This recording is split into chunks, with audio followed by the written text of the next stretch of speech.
8 good things you don't hear about in the news. There's been so much loss, grief, and heartbreak that it feels almost wrong to be compiling our traditional annual list of good news. Things can and do fall apart, and this year it felt like they did. Amazing as it may seem, however, there were also big wins for conservation, living standards, peace, safety and human rights, clean energy, and yes, even global health. Progress isn't a straight line.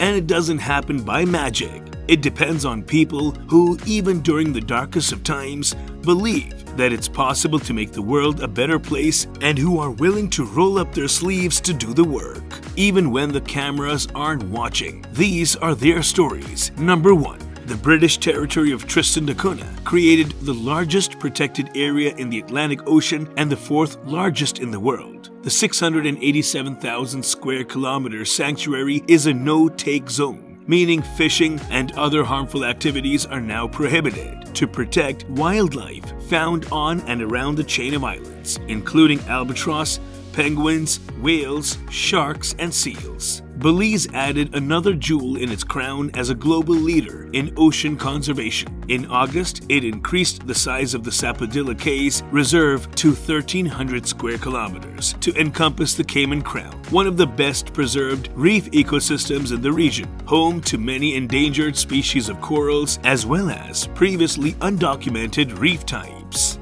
Number 2. In October, Seychelles reported that 1/3 of its territorial waters are now protected, covering 410,000 square kilometers of the ocean, an area larger than Germany. And Samoa launched an ambitious new ocean conservation strategy with a commitment to creating 36,000 square kilometers of newly protected marine protected areas by 2025, 30% of its territorial waters. In November, 14 countries responsible for 40% of the world's coastlines signed a new pledge to end overfishing, restore fish populations, and stop the flow of ocean plastic in the next 10 years. Each of the countries also committed to making sure all oceans within their national jurisdictions, a combined area roughly the size of Africa, are managed sustainably by 2025. In December, a new report by the UN's FAO revealed that after decades of pressure, fisheries in the Mediterranean and Black Sea are turning the corner. The percentage of overexploited stocks fell from 88% to 75% between 2014 and 2018.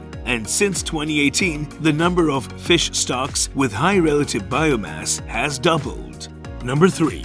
More than 2 million people in northern India planted over 250 million trees as part of a government plan to tackle climate change. Pakistan announced the creation of 15 new national parks, expanding protected areas from 12 to 15% of the country. And Afghanistan announced the creation of Bamiyan Plateau National Park, its 5th ever protected area and the 2nd biggest at 4,200 square kilometers, home to the ibex, urial, and the Persian leopard. Also, Singapore created its new 400-hectare Sungai Buloh Park, part of a wider initiative to convert industrial areas back to natural landscapes. And Vietnam established a new 22,132-hectare tropical forest nature reserve called Dong Chau Khe Nuoc Trong, whose name means clear water in the ravine. It's home to 40 globally threatened species, including the singing gibbon and the saola, a mysterious antelope-like bovine with a pair of long, straight horns known as the Asian unicorn. Number 4. Attitudes in China towards the eating of wild animals changed drastically in 2020. Up to 90% of the public now supports strict bans on the trade and consumption of wildlife, and more than 15,000 people were prosecuted for wildlife crimes this year, a 66% increase from 2019.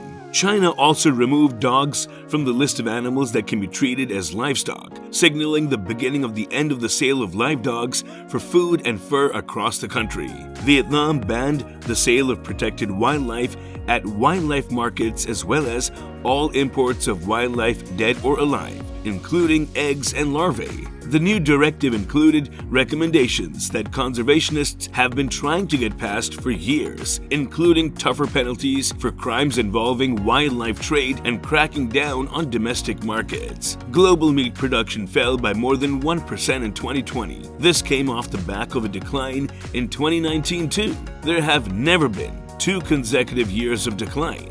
We're already at peak pasture, and it looks like we might be approaching peak pork and beef.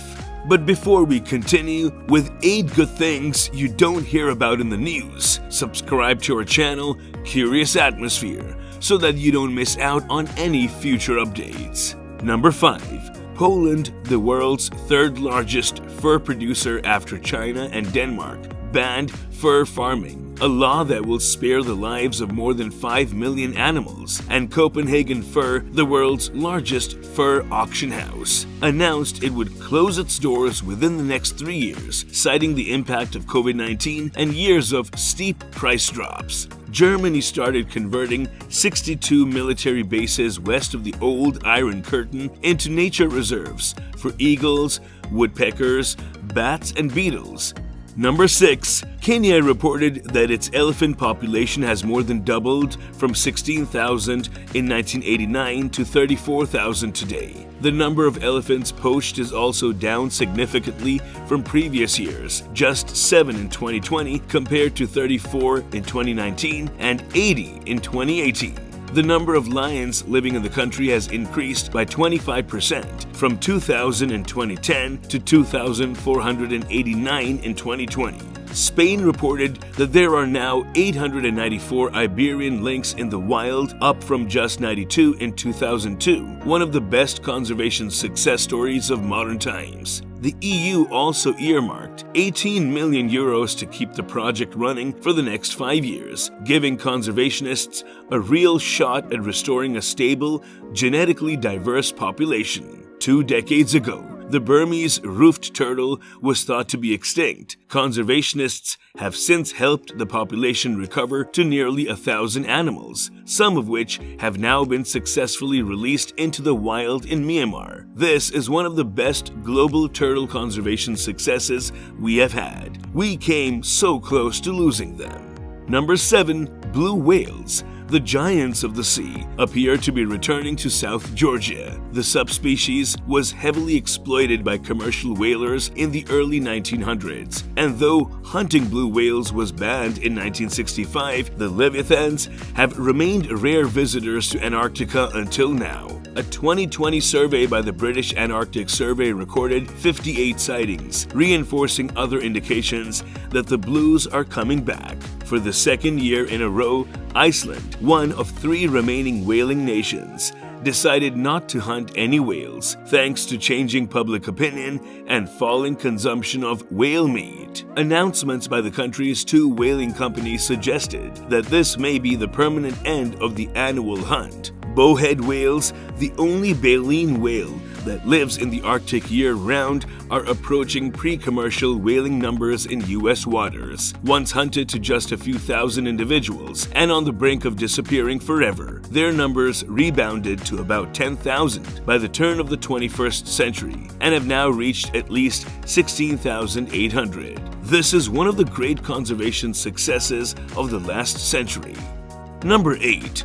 At the beginning of this year, the only thing the world's scientists knew about the novel coronavirus was its genetic profile. Less than 12 months later, Margaret Keenan rolled up her sleeve at a hospital in Coventry, a week before her 91st birthday, to become the first patient injected with a globally approved COVID-19 vaccine, effectively kickstarting humanity's fight back. It's one of the greatest medical achievements of all time. In 2020, Myanmar became the 2nd country in Southeast Asia to eliminate trachoma, the world's leading infectious cause of blindness. The achievement was part of a bigger global trend. The number of people at risk from trachoma has been reduced by 92% in the last 17 years, from 1.5 billion in 2002 to 137 million in 2020, and 13 countries have now eliminated it. Togo became the first African country to officially eliminate sleeping sickness, a parasitic disease that's fatal if untreated. The achievement comes after more than 2 decades of sustained political commitment, surveillance, and screening, and is also part of a bigger success story. There are now fewer than 1,000 cases of sleeping sickness globally. It's the most important news you haven't heard about in the news, and you won't hear about it, based on what we think is worthy. If you have more about it, please feel free to share them with us. Share them in the comments below, and wait for our interesting topics coming soon. If you think they deserve to be on this list, share your opinion in the comments below.